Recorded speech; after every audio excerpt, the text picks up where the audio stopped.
Good morning, Teacher Adams. Today, me, Lorraine Rose Woodward, and my assistant, Sushi the Turtle, will be talking about transformations and the 4 different types of transformations. So, first of all, what is a transformation? A transformation is a mathematical way to say that how to alter the shape or size of a graph, like a line, a point, or a shape even. So the 4 types of transformations that we'll be talking about are shrinking, stretching, reflections, and as well as translations. There are 2 types of transformations. The first are rigid transformations, which means that the graph can change location but not shape. And then there's non-rigid transformations, which means that the graph can change shape but not location. So, Sushi, you majored in math in college, right? Obviously, you're like the smartest turtle in the world. So, you know what a transformation is. So, can you tell me what transformation we're going to talk about first? Oh, okay, translations.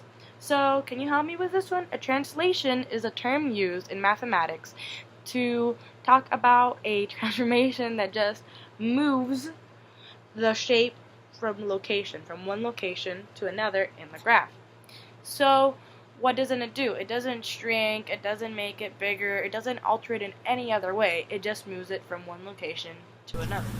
In vertical translations, you must add a constant to your function. If your constant is positive, then your graph shifts upwards. If your constant is negative, then your graph shifts downwards. In the animation, we can see a graph. If we add 4 to the function, it will shift 4 units upwards.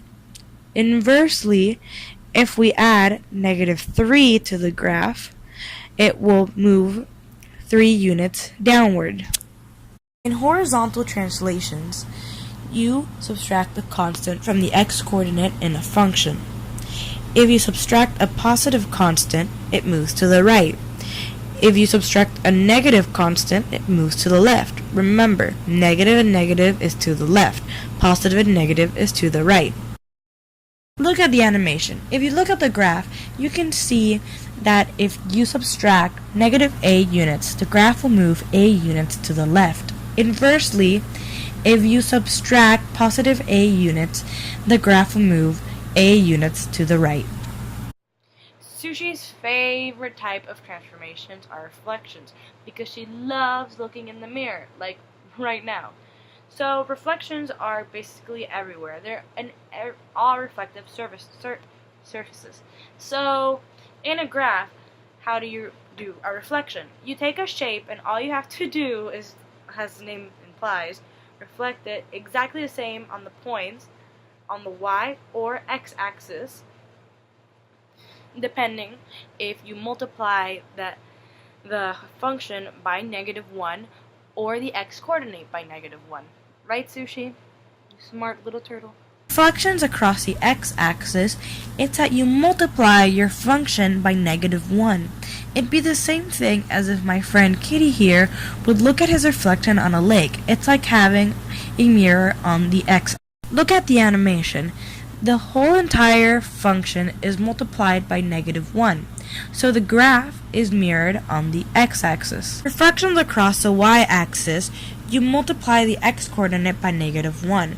If my friend Kitty would be so kind to show us again, it'd be the same thing as if she would be standing in front of a mirror. She's just reflected on the y-axis. In the animation, we can see that the x-coordinates are individually multiplied by -1. So the graph is reflected on the y-axis. So finally we have the last type of transformation, shrinking and stretching, which go hand in hand basically. They can be either vertical or horizontal, like all transformations. But there is sort of a difference between the two that I will explain later on in the video. But what is shrinking and stretching? Let's say that you shrink something in the wash, like your clothes. That is what shrinking is. In a graph, when you shrink, it just makes it smaller vertically, like shorter, or when it's horizontal, you just make it kind of smaller, like squished. So, stretching and and shrinking, my two turtles. Vertical stretching and shrinking is when a constant multiplies the function. The constant, if it is between 1 and 0, it will shrink. If it is beyond 1, it will stretch. In the animation, we can see both examples of stretching and shrinking. In the second graph, we can see that the constant is 3, so it stretches vertically. In the third one, we can see that the constant is 0.2, so it shrinks vertically. Inversely, horizontal stretching and shrinking is when the constant multiplies the x-axis only. So, when it's between 1 and 0, the graph stretches, but if it's beyond 1, the graph shrinks. In the animation, we can see that the second example's constant is 3, so the graph shrinks. On the third example, the constant is 0.2, so the graph stretches. Now for a real-life example.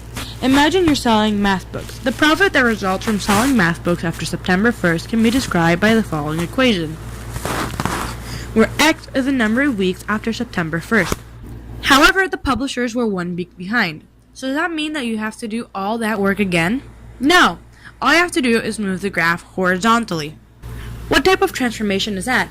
That's a horizontal transformation. As you can see in the graph, all the x coordinates were subtracted by 1.